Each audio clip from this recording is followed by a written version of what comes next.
रैदास रसायन पीवते, चोले धरे अनंत, चलती बेर पाए नहीं, धन्य कबीर भगवंत। इन वाणियों में सैचुरेटेड ज्ञान है, बहुत कोल वर्णों के अंदर है। रविदास जी के बारे में बता कि पंडितों ने उनकी बेइज्जती करनी चाहिए, तो परमात्मा ने दया करी, 700 रविदास रूप बन गए थे। वो प्रकरण है, अभी इतना नहीं सुनाऊंगा, वो आपने पढ़ रखा है, सुन रखा है। क्या कह रहे हैं पूज्य गुरुदेव भगवान कि इन वाणियों में सैचुरेटेड ज्ञान है। ये वाणियां कैप्सूल है, कैप्सूल। इनमें बहुत कुछ मसाला है अध्यात्म के विषय में, संकेतों में है, कोड वर्ड में है। रविदास का परमात्मा जी ने जिक्र किया। अब 650 साल पहले भाई और बहनों, रविदास जी जो कबीर परमात्मा जी के शिष्य थे, उनके भगत थे। रविदास जी के रूप में परमात्मा ने अनेकों लीलाएं दिखाई, अनेकों चमत्कार किए। जैसा कि परमात्मा जी बताते हैं कि एक बार रविदास जी से एक राजा की रानी ने उपदेश ले लिया। उपदेश लेकर भक्ति करने लगी। रविदास जी के कहने पर भंडारे करने लगी, करवाने लगी। तो रानी ने एक भंडारे का आयोजन कर दिया, काशी के सभी लोगों को आमंत्रित किया और 700 ब्राह्मण उस भंडारे में आ गए भोजन करने के लिए। अब रानी ने अपने पूज्य गुरुदेव को भी बुलाना था, तो रविदास जी को भी निमंत्रण दे दिया। रविदास जी ने भी जाना था, चले गए। अब रानी ने अपने गुरुदेव को तो भाई ऊंचे आसन पर बैठाना ही था। रविदास जी को अच्छा आसन दे दिया। जब ब्राह्मणों ने देखा कि ये चमार जाति का रविदास हम ब्राह्मणों से भी अच्छे आसन पर बैठा है, उन्होंने स्ट्राइक कर दी। पहले जातिवाद का बड़ा बोलबाला था, उन्होंने स्ट्राइक कर दी कि हम इस भंडारे में भोजन नहीं करेंगे। और ब्राह्मण यदि उस समय भंडारे से उठकर चले जाएं तो आम व्यक्ति भी उस भंडारे में भोजन नहीं किया करते थे, उसको खंडित माना करते थे। इन धर्मगुरुओं का इतना दबदबा था। तो ब्राह्मणों ने स्ट्राइक कर दी। रानी ने कहा कि जी कुछ भी हो जाए, मैं अपने गुरुदेव को यहां से नहीं हटाऊंगी, मेरे गुरुदेव भंडारे में रहेंगे। उसी समय रविदास जी ने कहा कि नहीं नहीं नहीं, क्योंकि साधु संतों का स्वभाव होता है, दास गरीब सकल में साहिब, नहीं किसी से अड़ना रे। भगत कभी किसी से अड़ता नहीं है, भले उसकी गलती भी नहीं है, फिर भी भगत किसी से अड़ता नहीं है। दास गरीब सकल में साहिब, नहीं किसी से अड़ना रे। ये सबके अंदर परमात्मा है। किससे वाद विवाद करोगे, किससे लड़ाई झगड़ा करोगे? सबके हृदय रूपी गुफा में तुम्हारा गुरु बैठा है, तुम्हारा भगवान बैठा है, तुम्हारा परमात्मा बैठा है। किससे लड़ोगे? केवल उनको ज्ञान ही तो नहीं है, केवल वो उपदेश ही तो नहीं है, केवल वो तुम्हारी तरह भगत ही तो नहीं है, बाकी हैं तो उसी परमात्मा के बच्चे। तो किससे लड़ेंगे, किससे झगड़ेंगे? इससे भगत लड़ाई झगड़े से दूर रहता है। तो रानी ने मना कर दिया।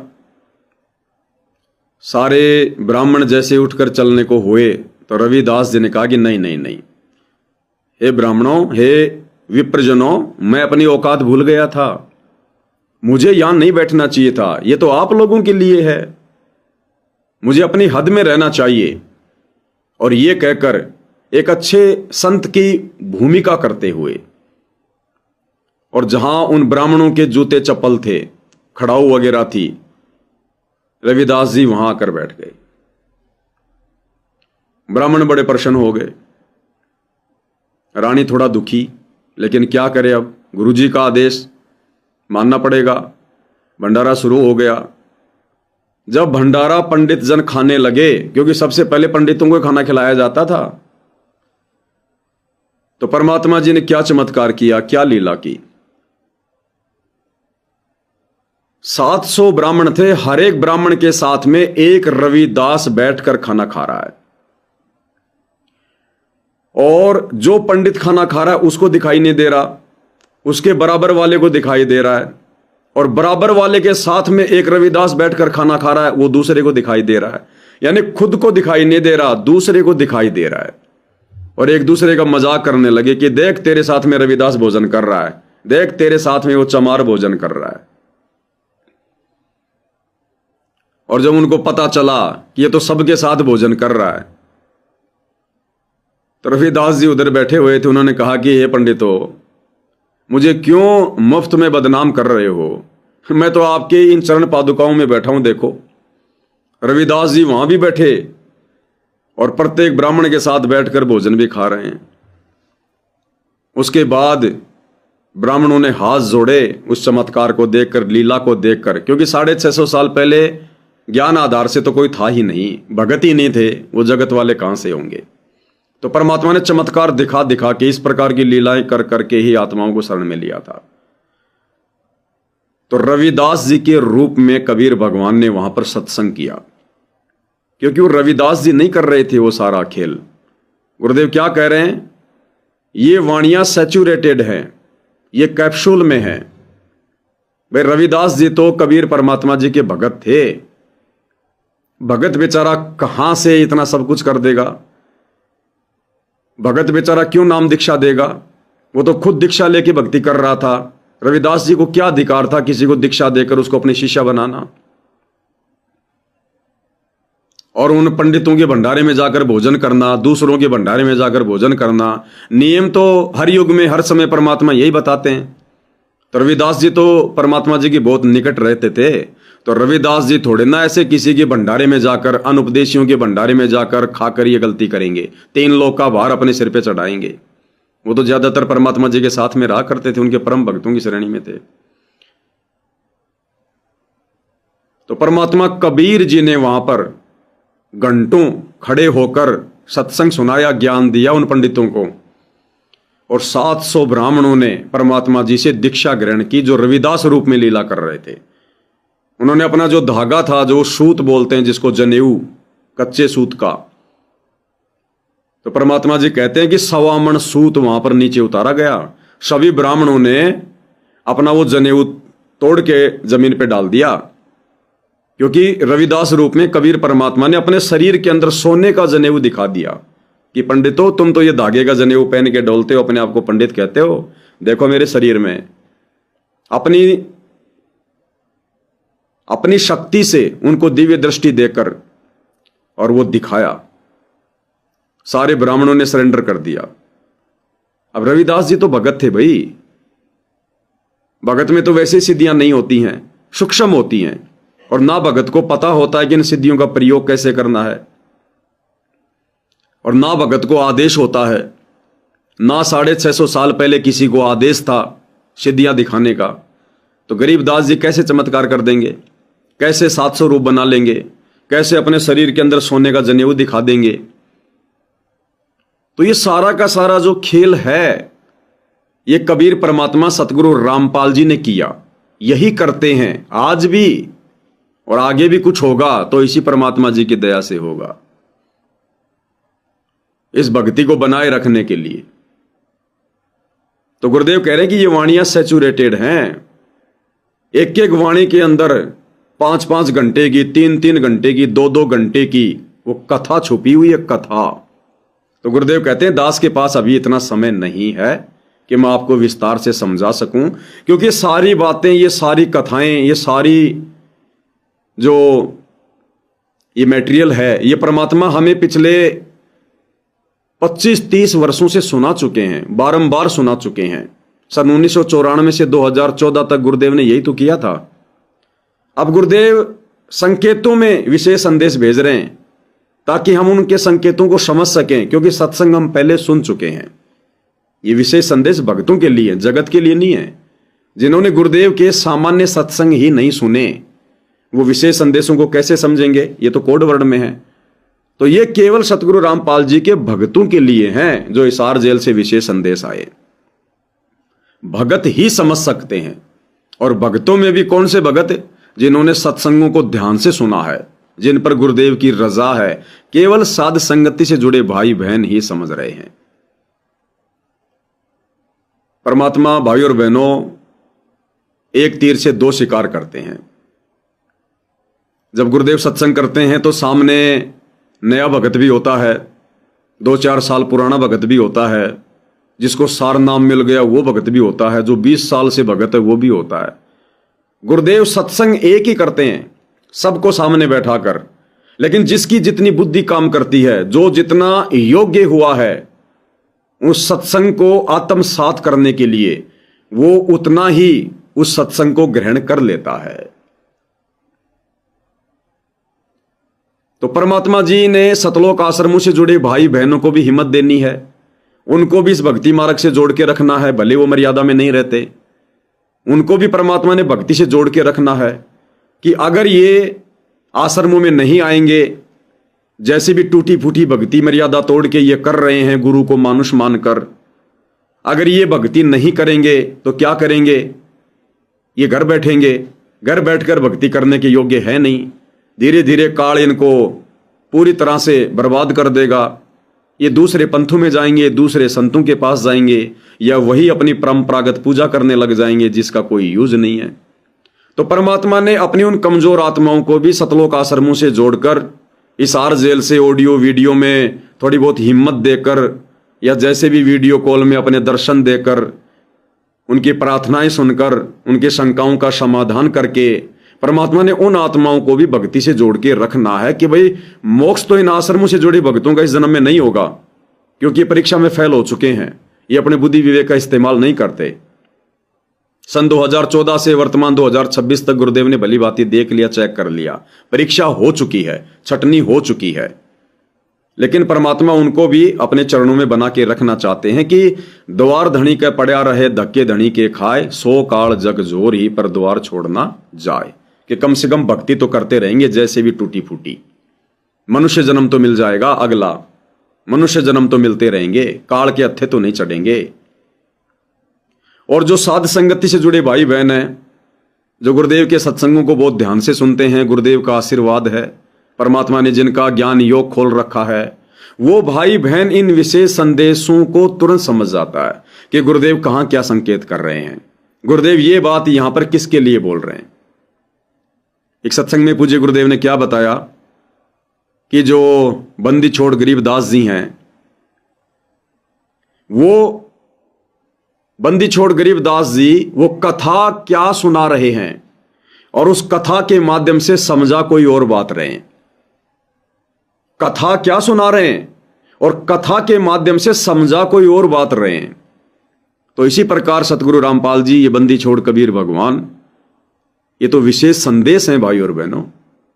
परमात्मा कहां संकेत कर रहे हैं, किसके लिए कर रहे हैं, अपनी अपनी बुद्धि अनुसार आत्माएं उसको ग्रहण कर लेती हैं। जैसे आपको एक छोटी सी बात बताता हूं, आपने अक्सर एक ऑडियो सुनी होगी सोशल मीडिया पर, नहीं सुनी है तो मैं आपको एक बार सुना देता हूं, सुनिएगा।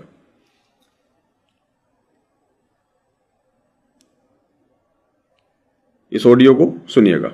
आनंद का नहीं ठिकाना, मेरे हंस खड़े दरबार में, आनंद का नहीं ठिकाना, मेरे दास खड़े दरबार में, आनंद का नहीं ठिकाना, मेरे हंस खड़े दरबार में, आनंद का नहीं ठिकाना, आनंद का नहीं ठिकाना, मेरे हंस खड़े दरबार में, आनंद का नहीं ठिकाना, मेरे दास खड़े दरबार में। अब सतलोक आश्रमों से जुड़े भाई बहन, सतगुरु रामपाल जी का कलयुगी परिवार, ये लोग क्या सोचते हैं कि ये जो वाणी है, जो हिसार जेल से गुरुदेव भगवान वीडियो कॉल के दौरान, ऑडियो कॉल के दौरान हमें गाकर सुना रहे हैं, वो भाई बहन ये सोच रहे हैं कि हम आश्रम वालों के लिए कह रहे हैं कि देखो कितना बड़ा आश्रम बना लिया, 3 दिन का समागम चल रहा है, सारी संगत खड़ी होके दाढ़ी मूंछ वाले कबीर को भगवान मान के भोग लगा रही है। तो गुरुजी हमारे लिए कह रहे हैं कि बच्चों, इन आश्रमों में तुम्हारी भीड़ को देखकर और मेरे आनंद का ठिकाना नहीं है। उन्होंने अपनी बुद्धि से उस चीज को ग्रहण कर लिया और स्वीकार कर लिया कि गुरुजी हमारे लिए कह रहे हैं, जबकि यथार्थ में हिसार जेल से उस ऑडियो कॉल में या वीडियो कॉल में पूज्य गुरुदेव सतगुरु रामपाल जी वो वाणी उन आश्रम वालों के लिए नहीं कह रहे। वो वाणी पूज्य गुरुदेव भगवान अपनी विशेष आत्माओं, साध संगति से जुड़े भाई बहनों के लिए कह रहे हैं, क्योंकि और तो कोई तरीका है नहीं। आप और हमें तो समाज और बिरादरी से बाहर कर रखा है, हमारा तो हुक्का पानी बंद कर रखा है इन सतलोक आश्रम वालों ने। भाई हमारी समाज और बिरादरी क्या है? भगत समाज। तो आप और हमें तो जाति से बाहर निकाल रखा है गुरुद्रोही कहकर। आप और हम तो कुछ है ही नहीं उनकी नजरों में, लेकिन परमात्मा की नजरों में सब कुछ है। तो हमारे पास में संदेश कहां से आएंगे? हमें गुरुदेव भगवान हिम्मत कैसे देंगे?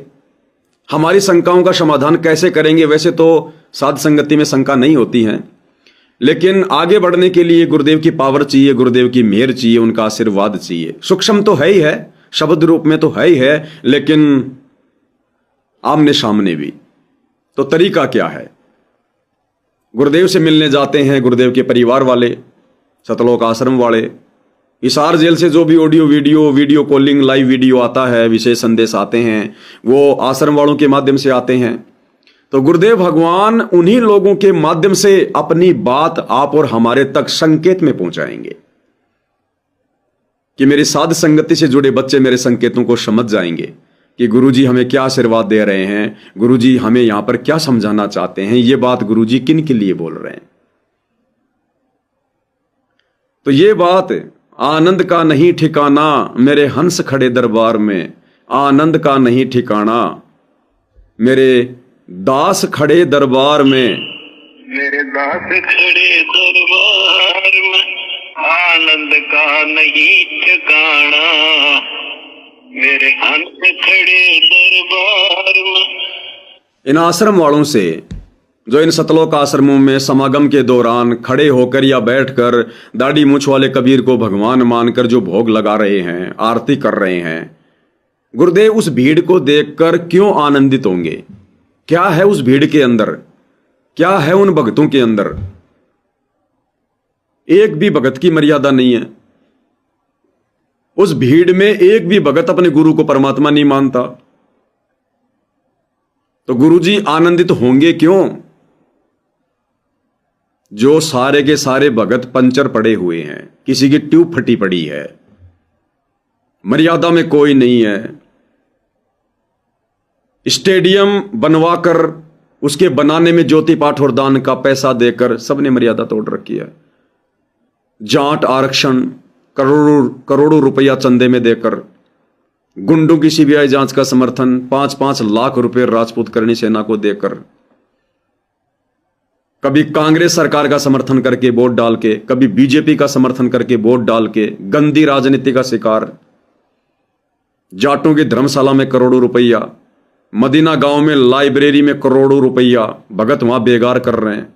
अन्नपूर्णा के तहत संगत का करोड़ों रुपया बर्बाद कर दिया मोटर पाइप में। झूठे मान सम्मान के प्रोग्रामों में करोड़ों रुपया संगत का बर्बाद कर दिया।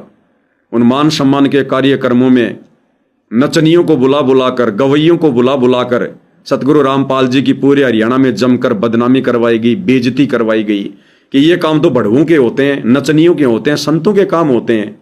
संतों के समान समारोह में कोई लड़कियां नाचती हैं, कोई रागनियां गाई जाती हैं, ढोल नगाड़े बजाए जाते हैं। तो गुरुदेव आनंद क्यों महसूस करेंगे? किस बात को लेकर गुरुदेव सतलोक आश्रमों से जुड़े भक्तों को देखकर? क्या उनकी भक्ति मर्यादित है? क्या वो गुरु को परमात्मा मानते हैं? जून में तो दाढ़ी मूछ वाले कबीर को भगवान मान लेंगे, उसका प्रकट दिवस मना लेंगे। 8 सितंबर को संत रामपाल जी को झूठ मूठ में परमात्मा मान लेंगे, उनका अवतरण दिवस मना लेंगे। क्या मर्यादा है? परशुराम की जयंती में वो जाके बैठ गए, नकली कबीर पंथियों के साथ मिलकर कबीर जयंती वो मना रहे हैं। मुख्यमंत्री की रैलियों में ये धक्के खाते हैं, प्रधानमंत्री की रैलियों में ये धक्के खाते हैं। मर्यादा है कहां? दुनिया के मकान बनाने के लिए बेगार कर रहे हैं। आधा घंटा बैठ के सुमरण नहीं हो सकते सुरती नृत्य से, 8-8 घंटे वहां पर पसीना बहाएंगे तगारी ढो ढो के। गुरुजी किस बात को देखकर प्रसन्न होंगे, आनंदित होंगे?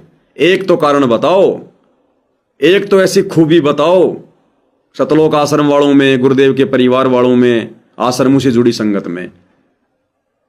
तो ये जो शब्द है परमात्मा का, ये शब्द भाई और बहनों ये कब आया? ये शब्द गुरुदेव के जेल जाने के बाद जेल से आया।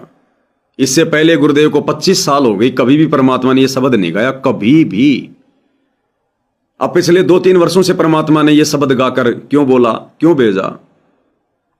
अपने सत्सेवक बच्चों को आशीर्वाद दे रहे हैं शब्द के माध्यम से, साध संगति से जुड़ी आत्माओं को। क्योंकि दरबार में खड़े होकर आरती कौन कर रहे हैं? आनंद का नहीं ठिकाना मेरे दास खड़े दरबार में। ये शतलोक आश्रम भगवान के दरबार नहीं है, ये तो काल के अड्डे हैं। अरे गुरु के बरवाला कांड के बाद, जेल जाने के बाद बने, गुरु का कोई आदेश नहीं है। ना गुरु के भक्ति विधान में है जगह जगह आश्रम खोलना, ना गुरु ने अभी तक उन आश्रमों में अपना पैर रखा, अपने चरण कमल रखे। वो दरबार कहां से हो गए? वो आश्रम कहां से हो गए? जहां पर राजनेता आ रहे हैं, जहां पर सामाजिक लोग आ रहे हैं, जहां पर लोग ढोल नगाड़े बजाते बजाते आ रहे हैं लाइब्रेरी के लिए पैसा लेने के लिए, जहां पर अनुपदेशियों की भीड़ इकट्ठी कर रखी है,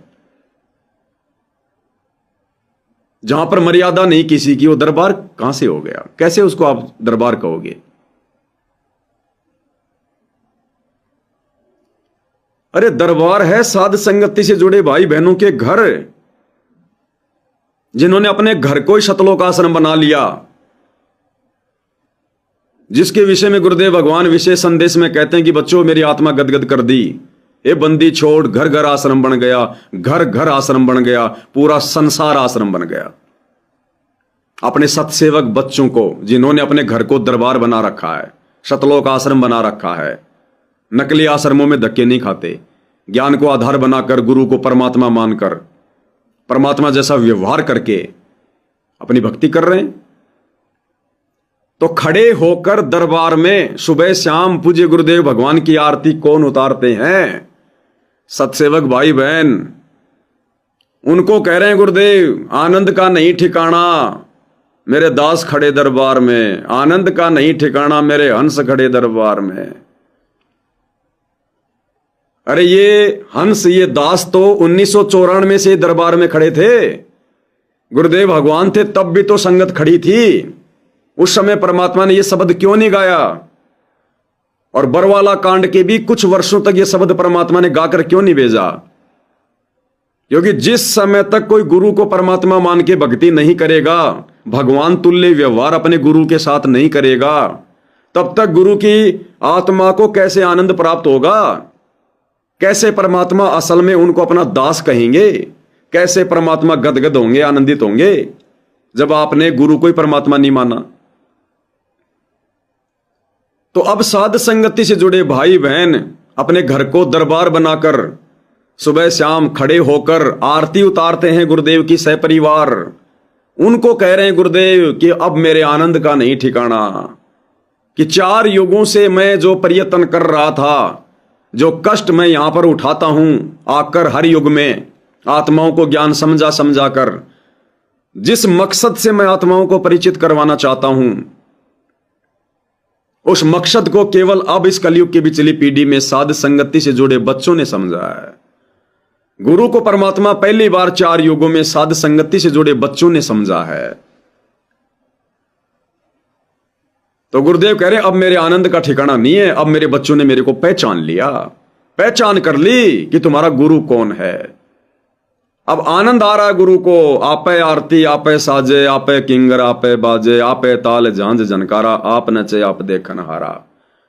पहली आरती हर दरबारे, तेज पुंज जहां प्राण उधारे, पाती पंच पोप कर पूजा, देव निरंजन और न दूजा। अब आनंद आ रहा है गुरु को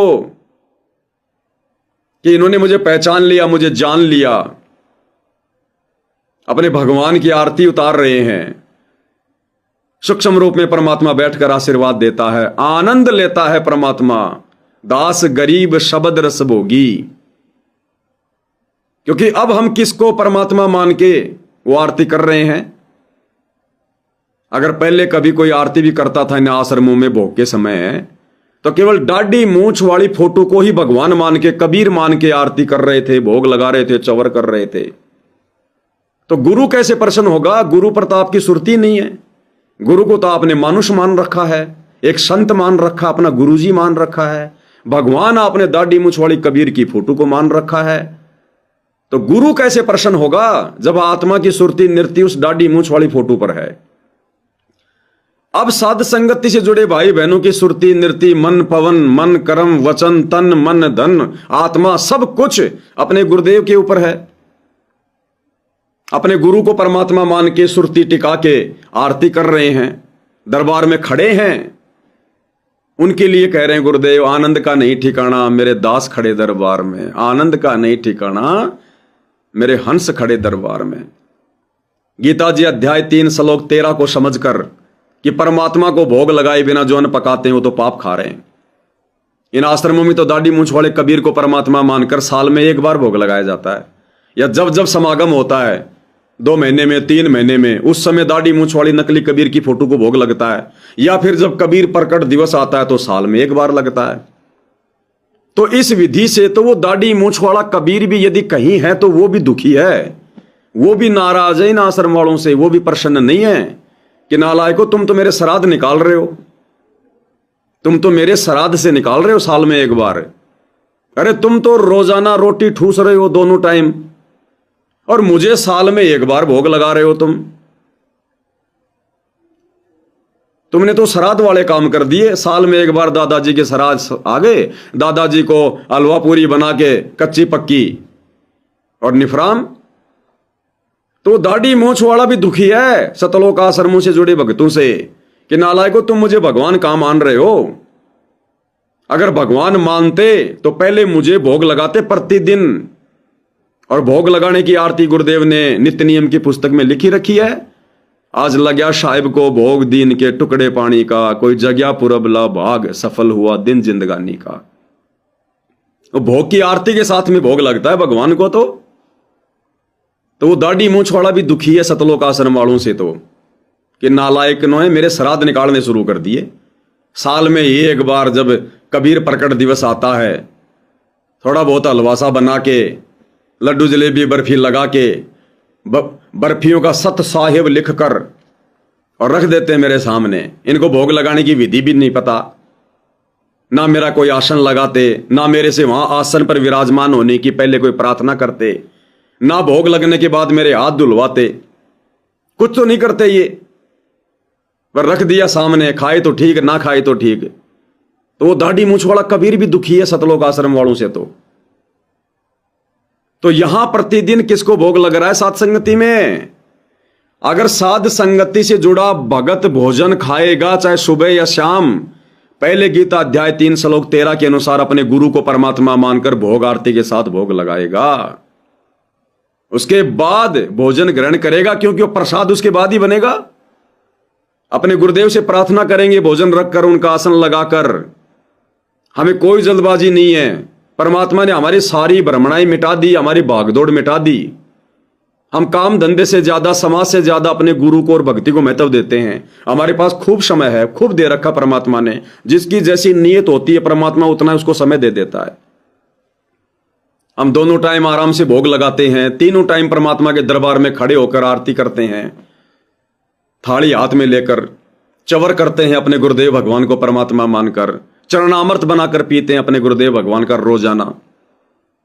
तो दरबार में कौन खड़ा होता है? कौन खड़ा है अपने गुरु को परमात्मा मान के उनकी भक्ति पर? साध संगति से जुड़े भाई बहन।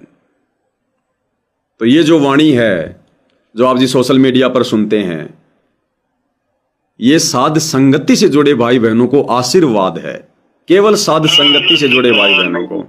आनंद का नहीं ठिकाना मेरे हंस खड़े दरबार में, आनंद का नहीं ठिकाना मेरे दास खड़े दरबार में, आनंद का नहीं ठिकाना मेरे हंस खड़े दरबार में, आनंद का नहीं ठिकाना मेरे दास खड़े दरबार खड़े।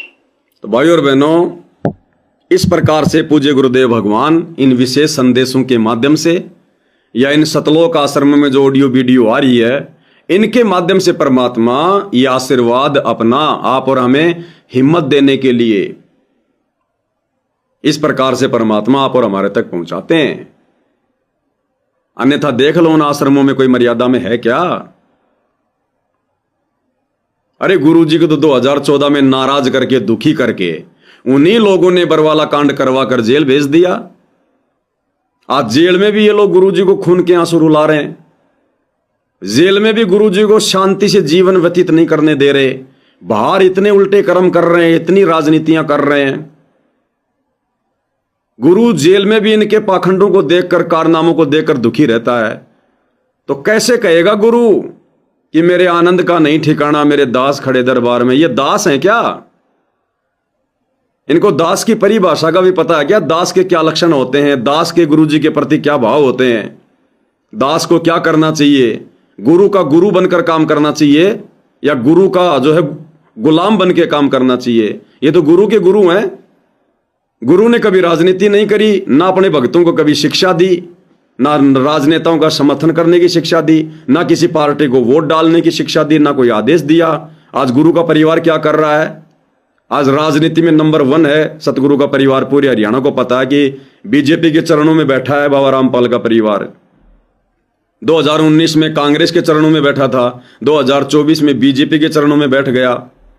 गिरगिट की तरह रंग बदलता है कि कौन सी सरकार आएगी सत्ता में जिससे हमारे आश्रम चलते रहें। तो गुरु आनंदित कैसे होगा? तो यह आशीर्वाद भाई और बहनों पूज्य गुरुदेव भगवान का आप और हम सत्सेवक भाई बहनों के लिए है।